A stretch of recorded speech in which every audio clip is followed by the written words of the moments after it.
감사합니다. 이런 자리에 나와주셔서 감사합니다. 저는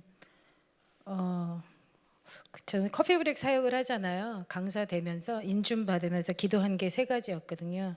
그 첫 번째가 하나님이 부르시는 곳이면 한 명이 있어도 갑니다.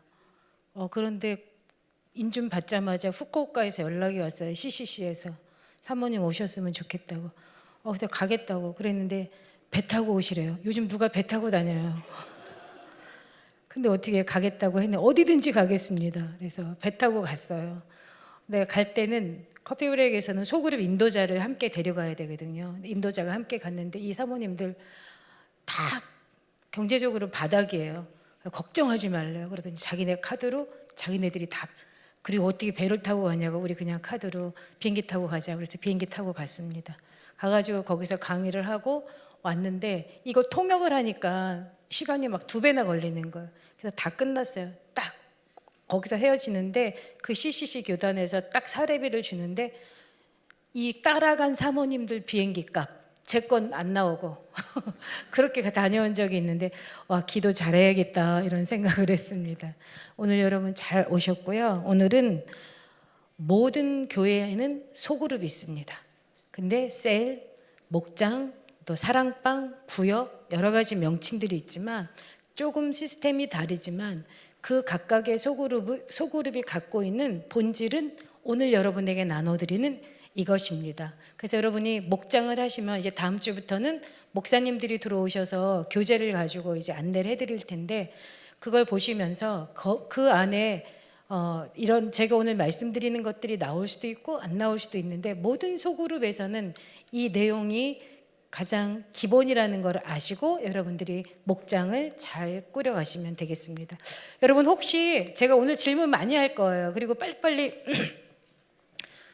목사님이 시간 맞춰서 끝내라 했기 때문에 빨리 진행이 돼야 될 것 같거든요. 그러니까는 편안하게 그냥 여러분들이 생각나는 대로 답해 주시면 되고요. 너무 오래 생각하지 마시고. 자, 잠깐만요.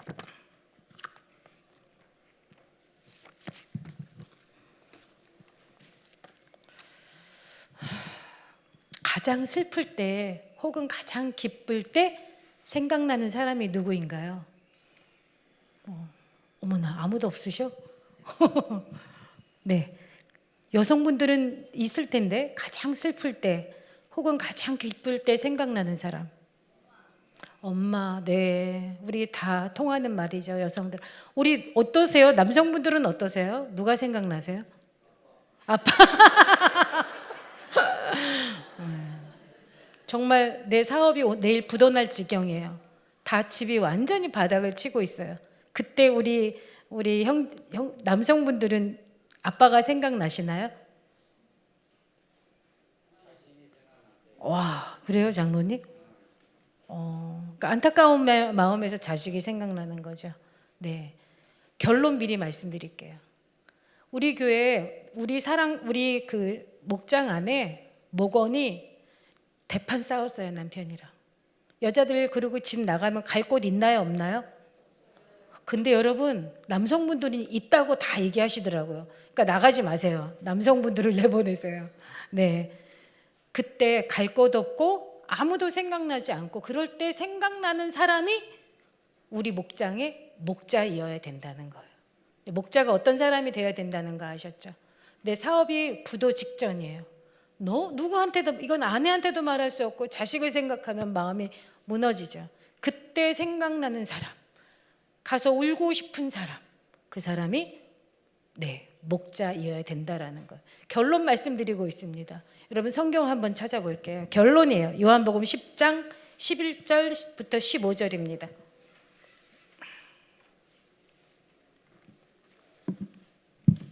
요한복음에서는 에고에미 해가지고 예수님이 자기 자신을 이렇게 표현하는 구절들이 굉장히 많이 나오는데 여기에 보면은 10장 11절 15절 제가 읽을게요. 나는 선한 목자라. 선한 목자는 양들을 위하여 목숨을 버리거니와 삭구는 목자가 아니요 양도 재앙이 아니라 이리가 오는 것을 보면 양을 버리고 달아나나니 이리가 양을 물어가고 또 해치느니라. 달아나는 것은 그가 삭군인 까닭에 양을 돌보지 아니함이나 나는 선한 목자라. 나는 내 양을 알고 양도 나를 아는 것이 아버지께서 나를 아시고 내가 아버지를 아는 것 같으니 나는 양을 위하여 목숨을 버리노라. 네, 성경에서 말하고 오늘 찬양도 불렀어요. 목사님 어떻게 딱 맞추셔서 선한 목자 찬양 불렀는데 여러분도 이제 선한 목자이십니다. 목장을 이끌어 가실 선한 목자인데요. 네, 그 헌신, 그 사명을 감당하는 네, 기준이 목표가 어디까지예요? 오늘 말씀을 보니까 네, 죽기까지입니다. 목숨을 내놓는 것까지입니다. 이 기준은 누가 주셨냐면은 성경에서 예수 그리스도가 이런 목자이셨다고 우리에게 말씀하고 있어요. 그리고 여러분 이제 목장 안에서 목원들을 사랑하고 돌봐야 하는데 거기에도 기준이 어디냐면 예수 그리스도가 자신의 생명을 내놓고 나를 사랑한 것, 그게 바로 사랑의 우리의 목원들을 사랑하는 기준이 돼야 돼요. 와, 사모님 나 오늘 괜히 왔네. 근데 제가요 저도 많이 해보진 않았지만 너무 힘든 거 사랑하래요. 못하겠어요. 그래서 억지로 했어요. 그럼 하나님께 제가 부탁드렸어요. 부탁도 아니죠. 막 협박이었죠. 하나님 나 이거 순종할 테니까 이제 이 공동체에서 저 떠나게 해주세요. 그리고 그거 순종했거든요. 네, 그거 한번 그러고 나니까 병이 났어요. 몸살이 나가지고. 왜냐하면 내 온갖 세포는 사랑하고 싶지 않은데 하나님께서 사랑하라고 하시니까 억지로 순종했거든요. 근데 병이 났는데 그 이후에는 그런 어려운 상대가 많이 생기지도 않고 생겨도 한번 해보니까 할만하더라고요. 그리고 목숨 내놓는 것만큼 그 정도로 하나님이 가게 하시지 않으세요. 네. 그러니까 여러분 그렇지만 우리는 코끼리를 그리겠다 작정하면 호랑이를 그리겠다 작정하면 고양이라도 그려놓잖아요. 그러니까 우리의 목표는 예수 그리스도가 선한 목자로서 양을 위하여 생명을 목숨을 내놓는 것, 그게 우리의 기준입니다. 그리고 오늘 어쩜 전체 강의의 결론이기도 합니다. 여러분이 갖고 있는 교재 있어요. 지금 강의 나눠드린 거. 여러분들이 이런 목자가 되셨으면 좋겠습니다. 그리고 그러면은 내 삶은 여러 가지 생각나시죠? 네. 우리는 가는 길이 두 개밖에 없습니다. 예수의 길을 갈 것이냐, 세상의 길을 갈 것이냐. 예수의 길을 가고자 여러분 예수 믿는 자로서 이곳에서 신앙생활을 지금까지 하고 계시잖아요. 예수의 길이 더 험난하고 무서울까요? 세상의 길이 더 험난하고 무서울까요? 이거 틀리는 거 없으니까 자유롭게 얘기하시면 됩니다. 어디가 더 험난하고 무서울까요? 네? 둘 다라고요? 네. 세상의 길이 더 무섭고 험난합니다. 네. 예수의 길은 정해져 있어요. 하라는 대로만 하면 순종하며 가면 돼요. 근데 세상의 길은 예측도 못해요. 더 무섭습니다. 공격도 많습니다. 그러니까 여러분 일단 작정하시고 목자로 오셨으니까 기준은 어디냐? 내 목숨 내놓는 거. 그 다음에 가는 길은 그 길이 어떤 예수의 길이에요. 물론 어려움이 오죠. 여러분 미국에서 LA에서 동부까지 그 생선 있잖아요. 고기를 잡아서 큰 통에다가 넣어가지고 그거 옮길 때 이 생선들이 싱싱하게 동부까지 갈 수 있도록 하기 위해서 거기다가 뭘 집어넣는지 아세요? 그거에 생선에 천적을 집어넣어요. 근데 제가 알기로는 문어인가 이런 큰 거를 집어넣는데요. 얘네들이 가만히 있질 않는데요. 이 생선을 어떻게 해서든지 그러니까 얘네들이 계속 도만 다니다가 동부에 도착하면 꺼내면 아주 싱싱하답니다.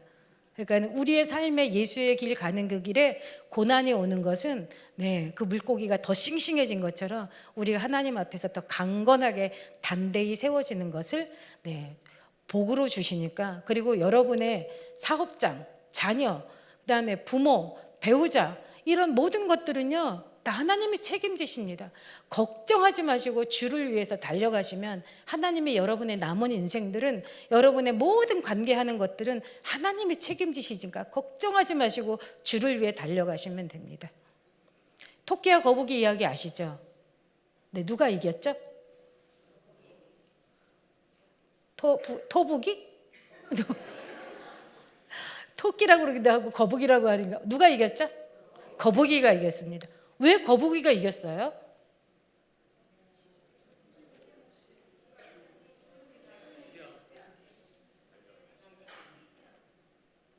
네, 쉬지 않고 가서 와, 네, 목적지를 보고 갔대요. 토끼는 뭐 보고 갔죠? 거북이 보고 갔습니다. 어떤 차이가 있는지 아시죠? 네, 목표점이 달랐습니다. 그래서 거북이가 이겼어요. 그러니까 오늘 우리가 우리의 목표가, 목장의 목표가 무엇인가? 이것을 알고 달려가는 것과 모르고 달려가는 것은 완전히 다릅니다. 그러니까 저는 그 부분까지는 얘기하지 않고요. 다음 주부터 이제 목사님들이 들어오셔서 목장교회에 대해서 우리의 비전과 사명이 뭔지 그것을 알려주실 거예요. 우리는 그것을 향하여서 달려가는 것입니다. 네. 처음부터 목장교회 소그룹이 어떻게 다른가, 다른 소그룹과, 이거는 굉장히 중요한 것 같아요. 그런데 목장교회하고 그 다음에 우리가 지금 기존에 해왔던 소그룹하고는 어떤 차이가 있냐면은, 사실 목장교회도 소그룹이에요. 그런데 또 그렇지만 소그룹이라 그래서 예를 들면 커피브렉 소그룹이라든지 뭐 마더와이즈 소그룹이라든지 이런 소그룹들이 목장교회인가요? 아니에요. 그래서 목장교회 소그룹은 어떤 차이가 있냐면, 그러니까 목사님이 지난번에 설교하실 때 목장이라는 요 스몰 그룹 여기 안에서 교회의 모든 역할을 다 감당하는 그런 소그룹이기 때문에 목장교회라고 말합니다. 그래서 목장교회 소그룹은 교회가 해야 할 일들, 예배, 친교, 사회봉사, 전도와 선교, 기도, 양육, 훈련, 작은 교회예요. 그 안에서 그게 다 이루어진다는 거죠. 그런데 이 소그룹에서 이 역할을 감당하는 사람이 누구냐면은 목자입니다. 주도적인 역할을. 그 다음에 거기에 또 같이 함께하는 스태프들이 같이 그 소그룹 안에 있죠. 그래서 목장교회 소그룹은 이런 차이점이 있다라는 거. 그렇지만 모든 소그룹 안에는 지금 여러분들에게 소개해 드리려고 하는 그것을 나눠 드리려고 해요. 자, 개미, 여러분 개미 좋아하세요? 제가 이렇게 다녀보잖아요, 강의하러. 어느 교회가 제일 역동적인지 아세요? 막 난리 나요, 이런 질문 하나에도. 확실히 순복음 교회는 제가 정신을 못 차려요. 얼마나 활발한지. 우리 교회는 굉장히 점잖으신 건데 지금.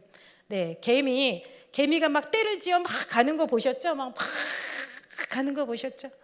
그런데 여러분 그 곤충학자들이 얘기하는데, 그런 개미의 15%만 자기가 지금 어디로 가야 하는지 그 길을 아는 개미는 15%예요. 그 안에. 나머지 85%는 어떻게 가는 거예요, 그러면? 네, 그냥 따라가는 거예요. 그런데 지금 여기에 오신 여러분들이 바로 그 15%의 개미에 속한 분들입니다. 잘 오셨어요. 여러분들만 똑바로 가면 나머지 85%는 어떻게 한다? 네, 잘 따라옵니다. 그러니까 걱정하지 마시고 여러분들이 탑 15%에 드신 분들이에요. 잘 가시면 되겠습니다. 그래서 여러분들이 무척 중요하고요. 오늘 정말 잘 오셨습니다. 자, 소그룹은 어떤 곳이냐면요, 제가 말씀드리는 소그룹은 기본적인 소그룹에 대한 이야기고요. 목장부터는 다음 주부터 잘 들으시면서 요것과 잘 조율을 하시면 되겠습니다. 소그룹은 예수님이 기뻐하시는 사역을 해야 하는 곳입니다. 그래서 소그룹이 굉장히 영향력이 있다 그래서 많이 영어로 따라 붙는 게 뭐라고 하냐면 Small group is big impact 이렇게 얘기를 해요. 그러니까 소그룹은 굉장히 큰 영향, 효과가 있다라고 이렇게 많이 말을 합니다. 여러분, 한강 저렇게 만들어지려면 그 줄기줄기 나오는 색강의 물이 있어야 저 한강이 범람해서 저렇게 많은 물을 가질 수 있죠. 한국도 마찬가지예요. 작은 교회들, 개개의 교회들이 건강해야 이렇게 우리 중형교회, 대형교회가 건강할 수 있고요. 이 나라가 건강하려면은 각 가정이 건강해야 됩니다. 근데 우리 교회처럼 이런 교회 안에는 대그룹과 소그룹이 같이 움직입니다. 그러니까 지금 같은 거 대그룹이죠. 목사님이 말씀 전할 때는 대그룹이잖아요. 다 흩어져서 나가고 또 지금 우리 목장으로 넘어가는데 목장으로 가는 것들이 소그룹, 그래서 대그룹과 소그룹이 함께 가야 건강한 교회가 될 수 있습니다. 그런데 이 소그룹 안에서는 무엇을 하느냐? 예수님이 기뻐하시는 사역을 해야 된다라는 것입니다. 그리고 소그룹에서는 예수님을 전해야 하고 또 복음을 전해야 합니다. 여러분, 이 소그룹이 우리 교회 안에서 목장을 다 짰어요. 이 소그룹과 세상의 소그룹도 있어요. 직장의 모임, 동창회, 등산 모임, 뭐 스포츠 뭐 같이 하는 동호회, 이런 모임과 교회에서의 목장 모임과는 가장 큰 차이가 뭘까요?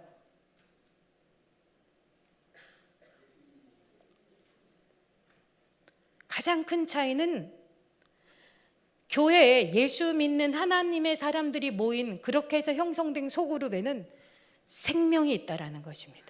왜 생명이 있을까요? 우리 소그룹에는 누구 때문에? 예수님 때문에요. 예수님은 이꼴 말씀이세요. 이 말씀은 이꼴 뭐냐면 하나님이세요. 그러니까 우리 소그룹 안에는 항상 누가 계셔야 되냐면 예수님, 말씀이 있어야 돼요. 그래서 여러분, 이렇게 목장 모임 모였을 때 말씀을 중심으로 우리의 삶을 나누고 해야지, 딴 얘기하면 그 소그룹은 생명력을 잃어버리는 거예요. 그럼 세상의 모임과 똑같아지는 거예요. 그래서 우리의 소그룹은 항상 말씀, 우리 소그룹 중앙에는 말씀이 있어야 되고, 어떻게 나누는 거냐면요, 물론 이제 목자들이 질문을 나눠주겠죠. 교회에서 어떤 시스템을 갖고 할 것 같아요. 그럼 목자들이 질문을 던져서 무엇을 하도록 돕는 거냐면, 목원들이 받은 질문을 통해서 나를 하나님의 말씀에 비추어서 내 삶을 어떻게 살아야 하는가를 깨닫고 알아가도록 도와주는 것이 목장입니다. 이게 목자가 해야 될 일이에요. 이미 이 목장 시스템에서는 질문을 다 교회에서 아마 제공해 주실 거예요. 그래서 그 질문을 가지고 잘 인도하는 것입니다. 이게 소그룹입니다. 소그룹. 그래서 운영 기준도 뭐여야 되냐면, 소그룹은 점심 먹는 시간에 맞춰서 모여가지고 막 시간 안에 예배 마치고 막 이런 소그룹도 제가 봤는데, 그것이 아니라 소그룹의 운영 기준은 복음입니다. 예수님입니다. 생명입니다. 그래야 그곳에 생명이 있습니다. 그래서 결국 예수님이 기뻐하는 소그룹은 예수님이 살아있는 소그룹, 그 다음에 복음이 살아있는 소그룹입니다. 그리고 소그룹 안에서는 무엇을 하느냐? 말씀을 통해서요, 이미 그리스도인 우리들은 생명력 있게 성장하도록 도와주는 것이 소그룹입니다. 그리고 이 소그룹의 목표 중에 하나가 뭐가 있냐면요, 믿지 않는 자를 전도해서 소그룹 안으로 데리고 초대하는 것입니다. 그래서 새 생명이 들어왔을 때 그 생명이 예수 그리스도 안에서 잘 성장할 수 있도록 도와주는 것이 소그룹입니다. 그리고 적극적으로 그런 새 생명이 들어올 수 있도록 소그룹 이 목원들이 함께 전도의 힘을 발휘해야 합니다. 혼자 하는 것보다는 여러 명이 같이 하는 게 훨씬 수월하죠. 간단하죠, 소그룹. 중요한 거 꼭 이 소그룹 센터에는 예수 그리스도, 즉 말씀이 있어야 된다는 거. 그리고 우리의 모든 나눔은 말씀을 통해서 이루어져야 된다는 거. 뭐 나누다 보면은 뭐 어디 그 사이트에 보면은 명품 가방 50%에 판다. 그러면 오늘은 그냥 모든 모임이 그 사이트에 관계되는 무슨 색깔 어느 가방 들으면 뭐가 좋고 막 이러고 나누다 보면은 그 소그룹은 내 생명력을 잃었어요. 그거는 이 예배 드리고 소그룹 끝난 다음에 하시면 되죠. 그럴 때 인도자는, 이 목자는, 우리 그거는 예배 끝난 다음에 아주 적나라하게 한번 우리 다 파헤쳐 봅시다. 딱 뒤로 밀어놓고 예배를 드려야 되죠. 그래서 하나님의 말씀에 비추어서 내 삶을 들여다볼 수 있도록 도와주는 그 작업이 소그룹에서 되어야 된다는 것. 여러분은 그 두 번째 교재 한번 보세요. 아니다. 그 첫 번째 보면은 예수님의 생명력으로 성장하는 건강한 공동체의 역할. 이제 소그룹에 대해서 아셨거든요. 그럼 이 소그룹이 도대체 무슨 역할을 하는가가 4개입니다. 첫 번째가 예수 그리스도의 생명이 태어나는 산실, 두 번째가 그 생명들이 건강하게 자라나는 요람, 세 번째가 하나님과 서로를 기다림으로 열리는 보석 창고, 네 번째가 많은 상처들이 말씀과 성령으로 치유되는 종합병원. 사실 종합병원의 컨셉은 교회입니다. 교회는 모든 환자들이 와 있는 곳이에요. 그런데 그 환자들이 소그룹으로 형성된 이 소그룹도 종합병원이라는 거죠. 그래서 첫 번째, 소중한 생명의 산실. 산실이 뭐냐면 해산하는 방, 아기를 낳는 방입니다. 소그룹이 그런 곳이라는 거예요. 새로운 생명들이 태어나도록 하는 그런 장소가 바로 소그룹이라는 거죠. 아기를 낳는 방, 새로운 생명들이 태어나는 방. 그래서 이곳은 세상의 소그룹과는 완전히 차원이 다르다는 거. 그래서 그 우리의 소그룹에는 생명이 있다라는 것입니다.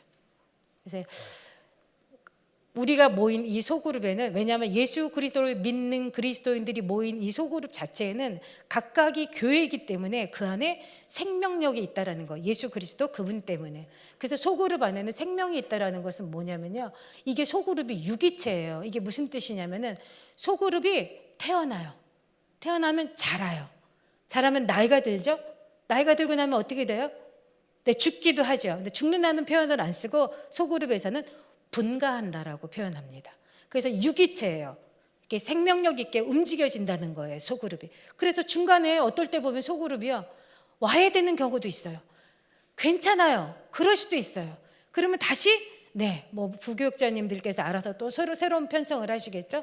그러면서 소그룹이 움직여집니다. 때로는 이 소그룹 안에 생명이 나왔지만 어떤 생명들은 정말 이렇게 케어하기가 너무 힘들어, 목자가. 또 심한 말이지만 차라리 그냥 떨어져 나갔으면 좋겠다, 이런 생각을 할 때, 그런 사람들은 또 결석도 안 해. 와서 말도 잘해. 또 먹을 것도 다 싸갖고 와. 네. 어떻게 해야 돼요? 그러면 그 생명에 대해서 끝까지 포기하지 않고 하나님께서 그 생명을 세우시고 키우시고 일으켜 세울 거라는 것을 믿고 같이 함께 가는 것입니다. 아까 목숨 걸었잖아요. 네. 여러분은 소그룹 안에 예수님의 손과 발이 되어서 그 소그룹 안에 있는 생명들을 잘 살도록, 건강하게 생명을 유지하도록 돕고 그들을 양육하는 그 책임이 여러분들에게 있습니다. 소그룹은요, 성경에서 소그룹이란 단어는 없어요. 그렇지만 성경적인 근원이 있어요. 기초가 있는데 그게 창세기 1장 26절에 하나님이 천지를 창조할 때요, 그냥 하나님께서 천지를 창조했다고 다 이렇게 말씀하시는데, 우리 성부, 성자, 성령, 이 공동체가 창조한 것 딱 하나에만 이 단어를 쓰고 있습니다. 그게 뭐냐면 뭘까요?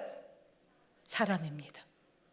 그리고 그분들이 우리에게 하고 생기를 넣어주셨어요. 그래서 우리는, 여러분, 어쩔 수 없어요. 우리 안에는 공동체의 DNA가 흐르고 있습니다. 그래서 소그룹이 너무 당연하다라는 거예요. 교회 안에서 요한복음 말씀도 있지만 우리가 빨리 가야 돼서. 네. 근데 소그룹 안에도 또 이런 것들이 있어요. 타이밍이라는 거. 두 번째, 여러분 보면은 1번 그 소중한 생명의 산실, 생명 타이밍 있죠. 타임. 소그룹 안에서 목원들이 이렇게 함께 성장하고 이렇게 하는데, 우리의 기준으로 이 목원이 이렇게 좀 변화되고 정말 성숙하게 자랐으면 좋겠다는 기대를 자꾸 할 때가 있습니다. 근데 여러분, 그거 처음부터 다 내려놓으세요. 그건 여러분의 타이밍입니다. 하나님께서 영혼에 대한 타이밍은 하나님이 결정하세요. 그러니까 우리 목원으로 있을 때 그분이 내가 기대하고 기도하고 애쓰는 만큼 안 될 때도 있어요. That's okay. 하나님이 하세요. 그러니까 그런 타이밍을 내려놓으시는 것, 그 타이밍은 하나님께서 하신다라는 것. 그 다음에 그럴 때 있잖아요. 우리가 애 낳으러 분만하러 막 갔는데 며칠씩 애가 안 나올 때가 있잖아요. 네, 소그룹에서도 생명이 그렇게 될 때가 있어요. 우리가 예상을 못하는 그런 타이밍에 내 생명이 살아날 때가 있어요. 그러니까 그것은 하나님께 맡기고 우리는 끝까지 포기하지 않고 그 영혼을 돌보는 것입니다. 그리고 소그룹에서 여러분 가장 중요한 사람이 누구일까요? 여러분의 앞으로 맡을 목장에서 소그룹에서 가장 중요한 사람. 네? 돈 많은 사람? 장로님? 누굴까요? 소그룹에서. 소그룹은 생명이 태어나는 산실이라고 그랬어요. 아가방, 아기가 태어나는 곳. 네, 가장 연약한 자. 아기가 제일 중요하잖아요. 그러니까 우리 소그룹 안에서도 가장 중요한 자가 누구냐면요, 연약한 자요. 가장 연약한 자. 그러니까 육신적으로도 해당이 되겠지만 여기서는 우리가 말하는 거는 영적인 부분을 말하는 것입니다. 그래서 산실에서는 신생아가 가장 소중한 것처럼 소그룹에서도 믿음이 가장 연약한 사람, 어린 사람, 그 사람이 가장 중요한 존재입니다. 그래서 모든 초점이 그분에게 맞춰져 있어야 돼요. 그 다음에 이것은 어디에서 비롯되냐면 고린도전서 9장 22절 바울이 이런 말을 했어요. 약한 자에게 내가 약한 자와 같이 된 것은 약한 자를 얻고자 하며 우리도 마찬가지. 그 영혼을 구원코자 그 영혼을 우리가 얻고자 하기 위해서 거기에 초점, 연약하다라는 것은 구원이나 믿음에 대한 연약함이잖아요. 그래서 거기에 초점을 맞춘다라는 것입니다. 자, 이게 예수 그리스도의 생명에 태어나는 산실로서의 소그룹의 역할입니다. 뭐 해야 되냐면은 타이밍을 잘 맞춰야 되고, 그 다음에 소그룹에서 가장 소중한 자가 누구인지를 알아야 되고, 이런 것들. 그 다음에 두 번째가 뭐죠? 따뜻한 요람입니다. 요람이 뭔지 아시죠?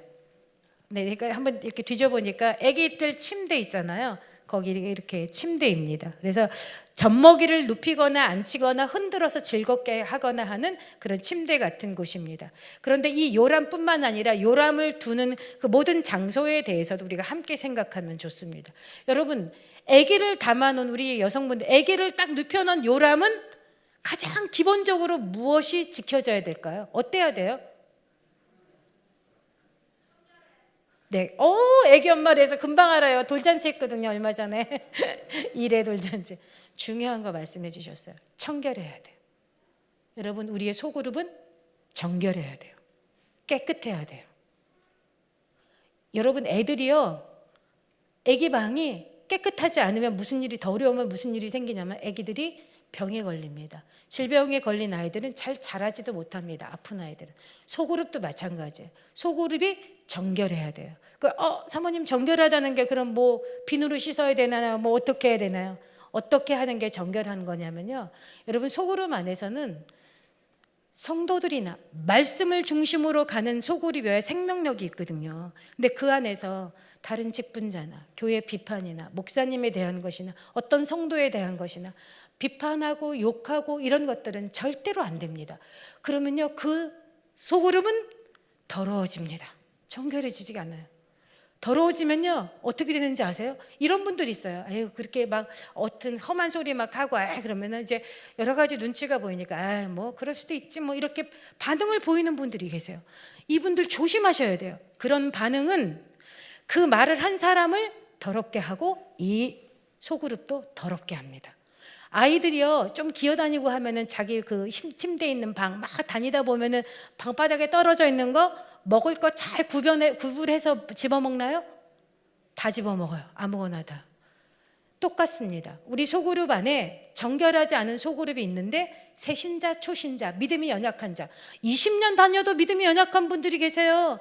그곳에 계시다면 그분들이 그 아기들처럼 그거를요, 자연스럽게 주워 먹어요. 그러면서 이래도 되나 보다, 이것을 배웁니다. 그래서 절대로 소그룹 안에서는 그런 것을 나누면 안 됩니다. 그러니까 만약에 소그룹 안에서 그렇게 되면 모르겠어요. 제가 섬기는 그 소그룹에서는 그때 인도자는 이렇게 해야 됩니다라는 이게 나갈 상황 대처가 있는데, 목장에서는 아마 그게 있을 거예요. 거기도 인도법에서. 그리고 우리의 영을 피폐하게 만듭니다. 그리고 나중에는 어떻게 되냐면 그런 말을 하는 자체도 죄인지를 모르게 됩니다. 근데 이게 나만 그러면 되는데 소그룹 전체가 다 그렇게 가게 돼요. 절대로 안 됩니다. 자, 그래, 소그룹은 정결해야 된다라는 거. 자, 그 다음에 요람의 조건은 A, 첫 번째는 정결해야 된다. 아가방처럼 깨끗해야 된다. 두 번째가 뭔가요? B, 뭐라고 돼 있어요?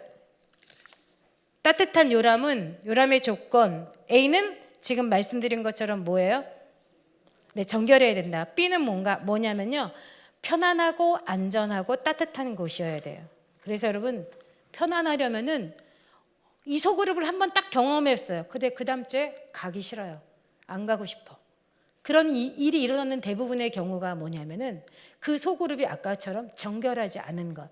그 다음에 두 번째 어떤 거냐면 이 소그룹 안에서 뭔가 이야기를 나눴어요. 조금. 이제 시작이니까. 그리고 소그룹이 딱 형성되면은요, 1년을 놓고 몇 번 만났을 땐 요런 대화, 몇 번째는 요런 대화, 이런 것들도 다 조금 룰이 있어요. 그래서 인도자들은 그런 거를 알고서는 그 대화를 좀 풀어가야 되는데, 어떻게 해서 처음부터 사람이 마음의 문을 확 열고 대화를 나누겠어요? 우리 집에 들어가도 대문 열고 현관문 열고 방문 열고 이렇게 들어가는데, 그래서 그런 것들이 있는데 그거랑 관계없이 그냥 모든 것들을 친하다고 해서 그것들을 다 오픈해 버리면은요, 너무 과감하게 다 해버리면은 거기에 초신자, 새신자, 아까처럼 연약한 자들은 적응을 못합니다. 가고 싶지 않아요. 그래서 아까도 말씀드린 것처럼 연약한 자에게 초점을 잘 맞춰야 된다라는 거. 그리고 이 편안함은 어떤 거냐면은 기도 제목을 나눴어요. 오메, 다음날 교회 갔더니 삼부 성가대에 내 기도 제목이 다 퍼졌네. 이런 거 안 돼요. 여러분, 우리 교회가 만약에 그렇다면 그 문화를 과감하게 잘라버리고, 야, 우리 교회는 정말 너무 멋진 문화가 있어. 각 가정만 해도 문화가 있잖아요. 애들 학교 갔다 오면 몇 시까지 뭐하고 씻고 밤에 잠잘 때는 이빨 닦고 뭐 이런 게 있잖아요. 우리 교회도 그런 것들이 만들어지면 참 좋겠다라는 생각을 했습니다. 절대로 소그룹 안에서 나눈 이야기들은 밖에 나가서, 특별히 아내나 남편에게도 말하지 마세요. 저도 목사님한테 안 합니다. 우리 부목사님 사모님들에게도 남편 목사님들한테 하지 말라고 얘기합니다. 네. 그렇게 하는, 그래서 편안함을 주고 내가 무엇을 말해도 지켜지는 것, 이런 것이 소그룹이어야 된다라는 거. 그 다음에 안전해야 돼요. 안전해야 돼요. 여러분, 생명은요 이제 소그룹 안에서 자라나가야 되는데, 생명은 어떻게 자라는지 아세요? 어떻게 해야 건강하게 자라는지 아세요? 아이들 키울 때 감정적인 것, 감성적인 것 중에서 가장 필요한 게 뭐예요? 아이들한테 미워하는 마음이에요? 사랑이에요. 네, 사랑입니다. 그래야 편안함과 안전하고 따뜻한 곳임을 느낍니다. 그래서 우리의 목장에서는 이 사랑이 날마다 흘러 넘쳐야 돼요. 사람은요 영적인 동물이기 때문에 압니다. 저 사람이 진심으로 말하는지, 위로할 때 또는 뭔가를 얘기할 때, 아니면 형식적으로 말하는지 너무 잘 압니다. 그래서 그때도 진심으로 사랑이 그 소그룹 안에서 흘러가야 되죠. 근데 그게 가능해요. 왜냐하면 생명이시고 사랑이신 예수 그리스도가 그 소그룹에 있으면 된다라는 거예요. 그래서 이럴 때 목자는 뭐 해야 되냐면요, 소그룹 안에서 이런 곳이 되려면 사랑의 마음으로 경청하셔야 돼요. 경청은요 귀로만 듣는 게 아니에요. 경청하는 것은 눈으로도 봐야 되고요, 귀로도 들었지만 몸으로도 해야 되고요, 감정도 읽어줘야 되고요, 그 사람의 성격도 알아야 되고요. 우리가 듣는다 하면 귀로만 듣는 걸 생각하는데 그렇지 않습니다. 이 경청도 굉장한 강의가, 깊은 강의가 있어요. 그 다음에 인도자들은, 목자들은요 소그룹 안에서 목원들이 뭔가를 나눌 때 말을 끊지 말아야 돼요. 끊긴 끊어야 되는데 인격적으로 부드럽게 끊어야 돼요. 가장 좋은 방법이 뭐냐면, 너무 말을 많이 하는 분 계시잖아요. 그럴 때 그분이 막 말하다가 숨 쉬려고 할 때 탁 차고 들어가서 다른 분들은 어떻게 생각하세요? 한번 나눠보실래요? 이렇게 하면 되는 거예요. 그러면 대충 눈치를 챕니다. 이분도 어떻게 하다 보면은. 그래서 소그룹 안에서 그게 목원들도 같이 훈련이 되어지도록. 그 다음에 상처가 될 만한 이야기나 질문은 하지 않습니다. 이런 것도 상처돼요. 해가족이 막 누가 왔어요. 어머나, 왜 애들이랑 같이 안 왔어요? 약간 애들도 있으면 같이 오시면 참 좋은데, 저는 아이가 없습니다. 뭐냐면 아기를 못 낳아요. 그러니까 이 질문이라는 게 굉장히 상처받을 만한 질문들이 있거든요. 그런 것도 잘 고려해서 해야 된다는 거. 그 다음에 이 소그룹은 위로받는 곳이 되어야 돼요. 그래서 목자들은 위로의 말을 잘 준비해야 되고 훈련해서 목원들이 힘을 얻을 수 있도록 그렇게 해야 됩니다. 다음에 제가 말하는 게 위로의 말인지 아니면 상처를 주는 말인지 한번 이럴 줄 알았으면 상품을 준비할 거예요. 자, 이런 말을 했어요. 하나님은 감당치 못할 어려움을 주시지 않아. 자, 이거 위로의 말일까요? 아니면 위로가 아닌 말일까요? XO, X입니다. 내가 지금 감당하지 못하겠어요. 그럼 나한테만 하나님은 감당치 못하는 걸 나한테만 주시는 건가? 두 번째 한번 어떤 일이 일어났어요? 위로해요. 이 일을 통해 더 강해질 겁니다. 괜찮아. 어떻게 생각하세요? 이 일을 통해 당신 강해질 거야. 강해지든 안 강해지든 나 이 일 경험하고 싶지 않아. 당신이 해.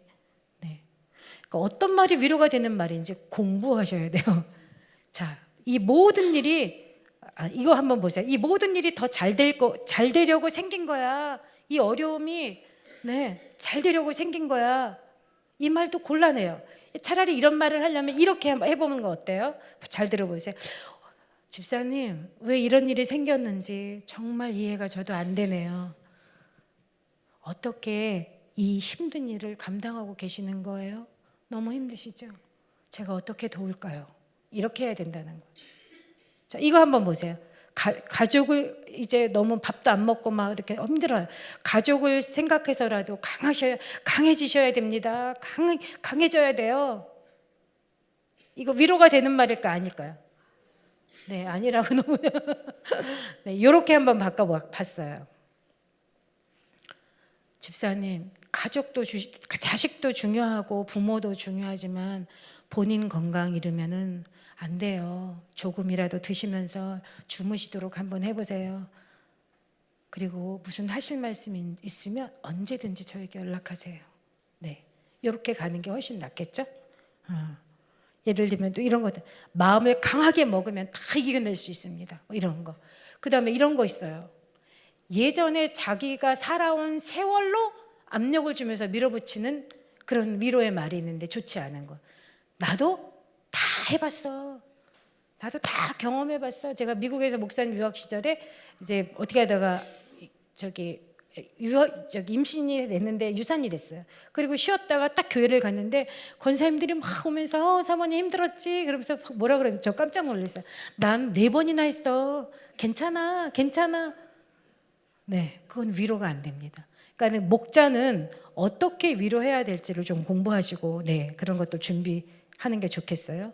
그 다음에 3번째는 이 소그룹은 어떤 곳이냐면은 기다림으로 열리는 보석 창고. 우리 목원들 지금 다 모여 있는 이 소그룹 목장에는요, 다 누구만 와 있냐면요, 보석들만 와 있어요.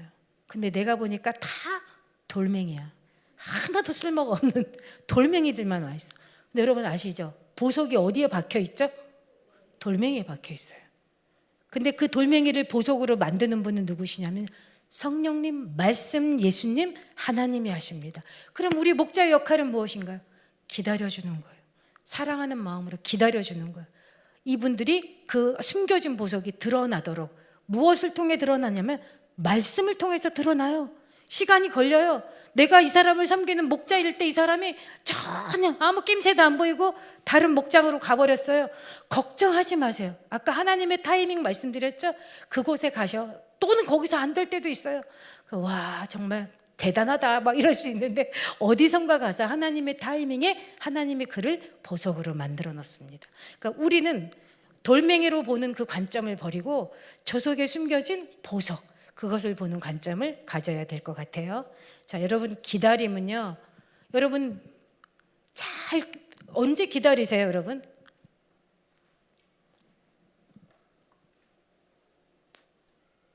기다림에 필요한 요소가 뭐라고 생각하세요?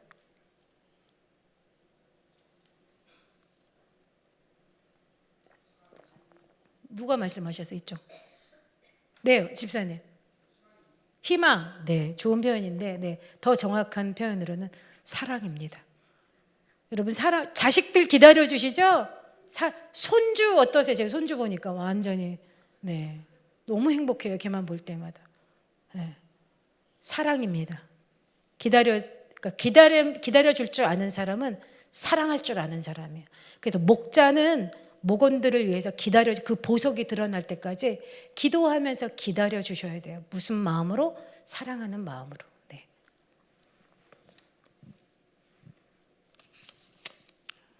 제 강의 안 하고 이거하고 좀 다른가 보네요.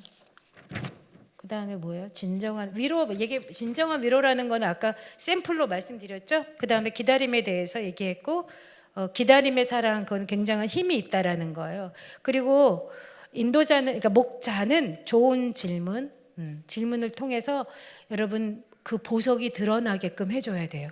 그러니까 좋은 질문은 뭐냐면 말씀 안에서 이 목원이 어떤 질문을 딱 들었는데 그 질문을 가지고 본문을 들여다보니까 눈물이 나요.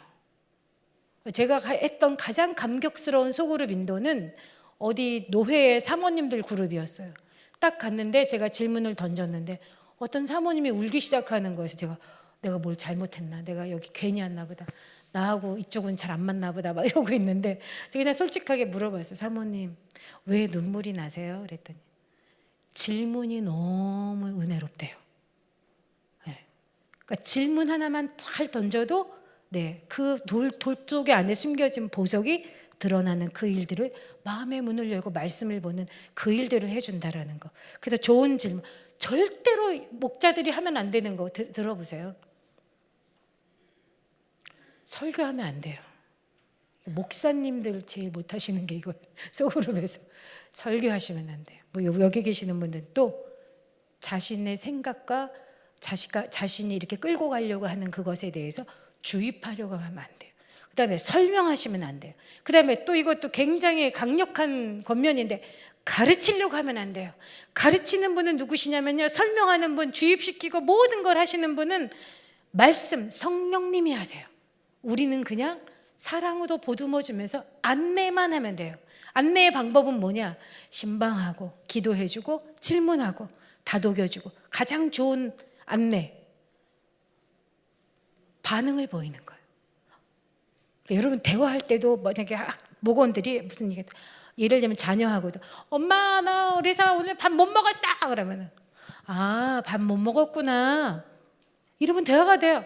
왜 못 먹었어? 막 이러면서 따져들기 시작하면은 그 친구는 이제 엄마한테 그런 얘기 안 하죠. 이게 어떤 용어가 있는데 제가 지금 생각이 안 나는데, 그래서 어떤 집사님이랑 막 대화하다가 그래서 내가 지금 요즘 너무 힘들어 그러면 박 집사 힘들구나. 그 뒤에 거만 추임새로 넣어주면 돼요. 근데 어떻게 넣어주느냐? 진심으로. 그리고 추임새를 그랬어? 그 회사가 이렇게 돼가지고 이렇게 해서 그래서 힘들어졌어? 길게 하지 마세요. 뒤에 거만 딱 하시면 됩니다. 그렇게 해서 이 목원들을 살려내는 겁니다. 그리고 목자가 많이 말하지 않고 목원들이 많이 말을 해서 그들이 마음의 문을 열고 함께 나눌 수 있도록. 그럴 때 내가 이걸 얘기해주고 싶은데 막 이런 게 생각날 때 있거든요. 가만히 계세요. 그러면 하나님이 자연스럽게 말씀을 통해서 깨닫고 알게, 또는 다른 목원의 나눔을 통해서 깨닫게 알거나 이렇게 해주십니다. 그다음에 아무튼 이렇게 뭐 가르치거나 설명하거나 주입하거나 강요하거나 명령하지 말고, 그다음에 질문으로 잘 인도하면 되고요. 또 한 가지 나눴어요. 어떤 질문을 받아서 나눴어. 그래서 여러분 이 한 주간 동안 뭐 어떻게 살려고 그러겠다. 이분이 나는 이제 이렇게 살려고 하면 집사님 그렇게 살려고 하시는구나. 왜 그 그 문제가 이렇게 돼서 이렇게 하려는 거구나. 정리해 주지 마세요. 그 정리도 성령님이 해 주십니다. 그분이 나눈 것으로 오케이, 집사님 정말 함께 기도할게요. 이렇게 끝내시면 됩니다. 그 다음에 기담 이름으로 열리는 보석 창고에서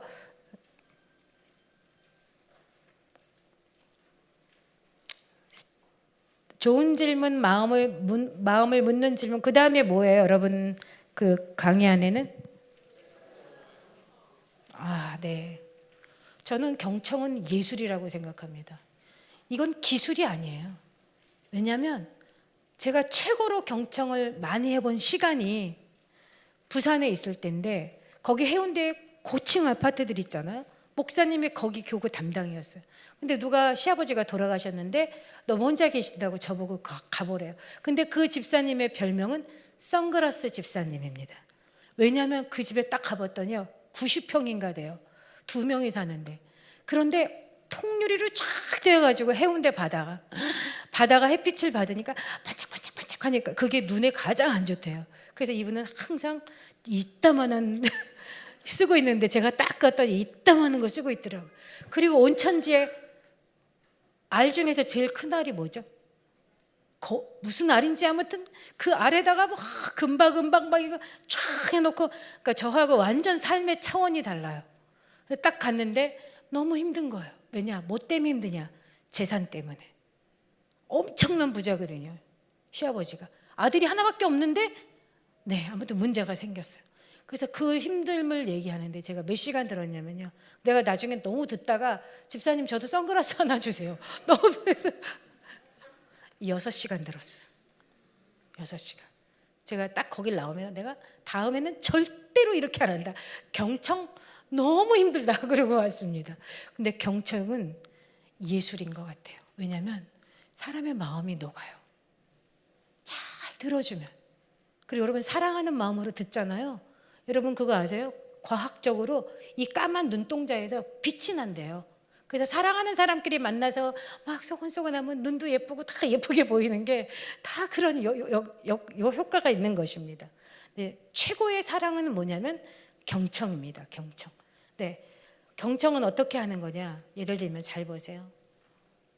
여러분 말하는 게 두 종류가 있대요. 말에는 듣는 말이 있고 하는 말이 있답니다. 그런데 강력한 힘은 하는 말보다 듣는 말이랍니다. 이 듣는 말이 다른 표현으로 경청이에요. 그래서 예를 들면 말을 듣죠 우리가. 그 다음에 뭐를 또 듣냐면 침묵도 들어야 합니다. 눈물도 들어야 하고요, 아픔도 들어야 되고, 슬픔도 들어야 되고, 네, 고통도 들어야 되고, 이런 그 사람의 기쁨도 들어야 되고, 이게 경청입니다. 그래서 귀로만 듣는 것이 경청이 아니라 이런 면에서 모든 것들을, 침묵도, 저 사람이 침묵하는 것도 들을 수 있어야 돼요. 왜 침묵하는지. 이게 최고의 사랑, 즉 경청입니다. 목자는 이런 준비가 되어져 있어야 한다라는 거예요. 그런데 마음을 여는 경청은 어떤 경청이냐면은, 마음을 열도록 도와주는 경청은 사실 우리 사람의 그 언어 표현, 언어 소통은 말이 10%래요. 우리 말로 다 언어 소통하는 것 같죠? 아니랍니다. 말은 10%밖에 안 된대요. 나머지는요, 뭐 스킨십도 있고 눈빛도 있고, 그냥 가까이 가가지고 에이 자기야 뭐 이렇게 한 번만 쳐도 네, 그게 언어 소통이 되잖아요. 그러니까 말은 10%밖에 되지 않고 표정, 말투, 소리, 눈빛 뭐 이런 것들이 나머지 90%라고 합니다. 그러니까 이런 것들을 다 네, 움직여서 경청해 주는 거죠. 그러면은 그 경청을 이렇게 경험하는 분들이 네, 아까 돌멩이 같은 그 속에서 보석이 나온다니까요. 변화된다니까요. 그리고 그 사람도 뭐 할 줄 알게 되냐면 그렇게 경청하는 것을 배우게 됩니다. 그래서 뭐가 생기냐면요, 이 목장 안에서 지금 이렇게 여러분처럼 훌륭한 목자가 재생산돼요. 그래서 분가하는 일들이 일어나고 네, 믿지 않는 영혼들이 붙어지고 이런 일들이 네, 목장에서 일어난다라는 것입니다. 뭐 패밀리 법칙이라는 뭐 이런 거 있는데 지금 뭐 시간이 안 돼서, 여러분 인내하면서 들어줘. 많이 참아야 되잖아요. 오래 들어주려면. 인내는 타고난 성품일까요? 아니면은 내가 선택한 성품일까요? 선택할 수 있는 성품일까요? 네, 타고난 성품 아닙니다. 타고나면서부터 인내하는 사람 없습니다. 조금 차이는 있겠지만, 그러니까 순간순간 인내하는 것을 내가 선택하는 거예요. 선택해서 인내할 수 있는 거. 온유, 참는 것 같죠? 온유의 뜻이 정확히 뭔지 아세요? 내가 저 사람하고 싸워서 충분히 이길 수 있는 힘이 있어요. 근데 그 힘을 사용하지 않는 거예요. 그리고 기다리는 거예요. 그럼 뭐가 필요할까요? 그런 온유에는 사랑이 필요하죠. 근데 이게 성경에서 말하는 온유입니다. 그러니까 이런 것들이 우리 안에 필요하다라는 거. 네, 졸리시죠? 한번 어깨를 한번 57분인데 한번 좀 잠을 깨보세요, 여러분. 잠을 깨보세요. 거기 보면 해결책 쓰세요. 이제는 거기 박스 안에 해결책을 주기 위한 경청은, 자, 첫 번째 해결책을 주기 위한 경청, 첫 번째 내 관심을 가지고. 그런데 경청이 두 가지가 있는데 해결책을 주기 위한 경청이 있고 이해하고 싶어서 하는 경청이 있거든요. 근데 해결책을 주기 위한 경청은 내 관심을 가지고. 내 관심 필요 없어요. 어떻게 해야 되냐면요, 내 관심을 내려놓아야 돼요. 그래서 여러분 그 사람을 이해하려고 노력해야 돼요. 영어로 이해하다가 뭐죠? understand예요. 이게 무슨 뜻이냐면, 이해한다라는 게 그 사람 밑에, 네, 그 밑으로 들어가서 생각해 보는 거예요. 그게 이해하는 거거든요. 여기서 보면은 내 관심을 내려놓고 그 사람의 관심에 초점을 맞추는 거. 두 번째, 해결책을 주기 위한 경청은 듣다가 말을 잘라버리면 안 된다라는 거예요. 좋은 말로, 좋은 질문으로 도와줘야 된다라는 거. 그 다음에 궁금한 거 아까 질문한다? 하지 않는다? 네, 하지 않습니다. 근데 여기는 지금 질문하고 있죠. 그래서 해결책을 주기 위한 경청으로 들을 때 이런 일이 생긴다라는 거예요. 알려주고 싶어서 자꾸 질문하는 거죠. 이미 자기의 모든 생각과 의도가 들어있어요. 그렇게 하면 안 된다라는 거예요. 그러니까 역지사지하면 왜 입장을 바꿔서 다른 사람의 처지를 생각한다는 뜻이잖아요. 이런 마음으로 경청해야 된다는 거. 그 다음에 주제를 내 관점으로 이해, 대화주도. 이거 안 돼요. 네, 어머니 예슬이가 우리 수연이 작은 우리 손녀, 제가 저희 시어머니한테, 시어머니 안 계시죠? 어머니 저희 수연이가 18개월 만에 걸었어요 어머니. 그랬더니 어머님이 뭐라고 반응해야 되냐면, 제가 그렇게 주제를 던졌으면 어머나 축하한다 18개월 만에 우리 수연이가 걸었네. 그게 아니라 어머니 18개월 만에 우리 수연이가 걸었어요 했더니, 야 수연이 애비는 돌 때 벌써 걸었다. 이렇게 바꾸면 안 된다는 거예요. 네, 막 박 집사님이 막 얘기하다가 아니 근데 그 김 집사님은 또 왜 그랬대? 이렇게 안 된다라는 거. 주제를 바꾸는 거. 네, 그 다음에 가르침과 주의 판단. 여러분 요즘은 학교에서 선생님이 가르치는 것도 애들이 안 들어요. 가르치는 거 이렇게 그렇게 썩 유쾌한 일이 아니거든요. 그냥 스스로 깨닫고 알 수 있도록 그냥 공감하며 기다려주는 것이 경청입니다. 통과하고요. 대화의 원칙 1, 2, 3 볼게요. 어떻게 하냐면은 대화는 1이 뭐냐면 1분 동안 말을 했다면 나눔을 했어요. 이거는 모든 목원들도 해야 돼요. 어떤 목원은 그냥 자기가 혼자 막 20분 30분 얘기하면 굉장히 목자가 힘들어지거든요. 그러니까 모든 목장 안에서는 1분 동안 말을 했다면, 나눴다면, 자기가 나눴으면은 그 2배인 2분 동안은 뭐 해줘야 되냐면 경청을 해줘야 돼요. 들어주셔야 돼요. 그 다음에 그 2분 동안에 또 뭘 해야 되냐면 3번 정도는 맞장구를 쳐서 반응을 해줘야 돼. 그래야 이 목장이 재밌어집니다. 가만히 있으면요 목자가 너무 힘들고 그 소그룹도 어려워집니다. 자, 그 다음에 함께 회복하는 종합병원입니다. 소그룹이라는 것은 이미 교회 안은 환자들이 모인 곳이라고 얘기하고 우리 소그룹도 마찬가지입니다. 환자들이 모인 곳이라고 생각하면 됩니다. 그래서 천사같이 착하고 아름다운 사람들이 모여서 품격 있게 막 이렇게 하면은 어떤 성경 공부를 하는데 그 그룹은 조금 어떻게 그런 분들이 모였어요. 그리고 제가 예전 저쪽에서 성경 공부하는데 PD, 학교 교수 뭐 이런 분들이 모였어요. 다 여자분들인데 저녁반인데 거기는 하도 성도가 많으니까 근데 저는 막 이렇게 뭐 있으면 이렇게 먹거든요. 근데 그분들은 다 이렇게 잘라서 이렇게 하나 탁 집어서 먹고 완전히 저랑 품격이 다른 것처럼 느껴지는 거예요. 그래서 와, 이건 완전 강남 스타일 성경 공부 같다 막 이런 생각이 들었는데, 여러분 그분들도 우리들도 다 똑같이 예수 그리스도 앞에서는 죄인이고 환자입니다. 그래서 우리 목장 안에 오는 사람들은 다 환자다. 미리 그렇게 기대하고 계세요. 그러면 그 환자들을 어떻게 할 것인가? 거기 보면 말씀의 약으로 치료, 사랑으로 쉼과 회복 이렇게 되어 있죠. 말씀의 약으로 치료해야 되는데 이 치료는 누가 할까요? 성령님, 하나님, 예수 그리스도, 그분이 하십니다. 그럼 우리는 어떻게 하면 되냐면요, 사랑으로 그에게 아픈 병자들은 쉬어야 낫지요. 쉼을 주고 회복하는 것. 그래서 여기서의 사랑으로 쉼과 회복을 주는 방법적인 면이 뭐냐?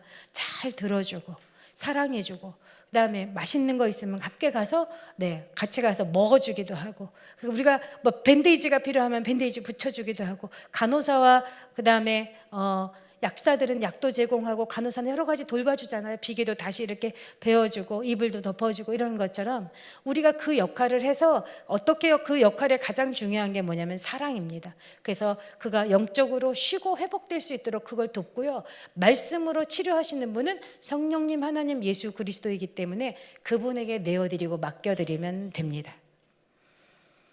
자, 우리를 보고 참 너무 부담스럽게 예수님은 세상의 빛이라고 우리를 표현합니다.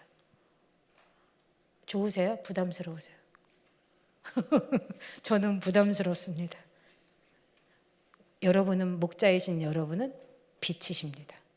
그래서 이 소그룹 안에서 빛의 역할을 감당하셔야 되는데요, 빛의 열매가 뭐냐면요, 착함과 의로움과 진실함입니다. 그래서 여러분은 이 덕목을 잘 갖추어서 빛의 역할을 감당해야 됩니다. 부담스럽죠. 내가 어떻게 빛의 역할을 감당해요? 네, 여러분 달 아시죠? 하늘에 뜬 달. 달은요 어떤 자기가 빛을 발휘할 수가 없어요. 태양으로부터 받은 빛을 그것을 투영하고 있어서 우리가 밤에 달빛 있죠? 그건 태양으로부터 온 빛을 반사해 주는 거거든요. 우리도 그래서 그 달은 그냥 저 우주에 떠 있는 혹 같은 존재예요. 근데 저희들도 그렇거든요. 우리로부터 무슨 빛이 나가겠어요? 너무 죄인이고 연약하고 그런데. 근데 우리가 이 빛이신 예수 그리스도의 그분의 빛을 받으면 그 빛이 또 빛으로 투영돼서 세상의 빛의 역할을 우리가 감당할 수 있다는 것입니다. 그래서 우리 안에 예수 그리스도 그분을 꼭 모시고 살아야 돼요. 아까 소그룹이 더러워졌죠. 정결해야 되는데 누굴 비판하고 욕하고 부정적인 얘기를 해서 그 소그룹이 깨끗해지는 방법은 뭐냐면요, 말씀과 기도밖에 없습니다. 그리고 누군가가 그거에 헌신하고 엎드려야 돼요. 근데 그 시작을 누가 하느냐? 목자가 하시면 됩니다. 여러분 세상의 빛입니다. 빛의 역할을 이제 목자로서 지금 4가지, 예를 들면 새로운 생명이 자꾸 태어나는 산실인 거 소그룹이, 그 다음에 따뜻한 요람이 되어야 하는 소그룹, 그 다음에 기다림으로 그들의 안에 박혀있는 보석이 자꾸 드러나서 아름다운 보석이 되도록 도와주는 소그룹, 그 다음에 회복하는 종합병원이 되어주는 그 소그룹의 역할을 이 소그룹이 목장이 잘 발휘할 수 있도록 역할을 할 수 있도록 여러분 목자 여러분들이 빛이 되셔서 그것을 잘 감당하시면 되겠습니다. 어려우세요? 이게 낫다니까요. 세상의 길보다. 예수의 길이 낫습니다. 그리고 여기는 복도 있고요, 저 천국도 보장되어 있습니다. 힘들고 어렵지만 이 길을 달려가셔서 우리 교회 안에 목장이 건강하게 잘 정착되면 좋겠습니다. 제가 기도하고 마치겠습니다. 하나님 감사합니다. 너는 세상을 위해 살지 말고 나를 위해 살라고 우리를 목자로 불러주심을 하나님 감사드립니다. 망설이다가 오신 분도 있고 내가 정말 결단하고 들어오신 분도 있고 여러 마음의 갈등 가운데 오신 분도 있습니다. 그렇지만 하나님 이곳에 불러주심은, 이곳에 심어주심은 목자로서 사명 감당하며 바울처럼 자신의 생명보다 사명을 더 귀히 여기는 목자로 이 땅에서 그 삶을 살라고 하나님께서 우리를 이곳에 심어 놓은 줄로 믿습니다. 하나님, 목자로 헌신하다가 내 병이 낫게 하시고, 목자로 헌신하다가 내 경제적인 문제가 풀리게 하시고, 목자로 헌신하다가 깨어진 관계가 회복되게 하시고, 목자로 헌신하다가 내 자녀들이 복받는 일이 일어나게 하시고, 목자로 헌신하다가 내 배우자가, 하나님 배우자의 사업체가 날로 흥황하는 놀라운 축복된 일들이 우리 목자들에게 날마다 일어나도록 주님 인도하여 주시옵소서. 감사드립니다. 우리의 삶 가운데 예수 그리스도 안에서 날마다 잘되고 더 잘되는 큰 은혜와 역사가 있기를 예수 그리스도의 이름으로 기도하옵나이다. 아멘. 감사합니다.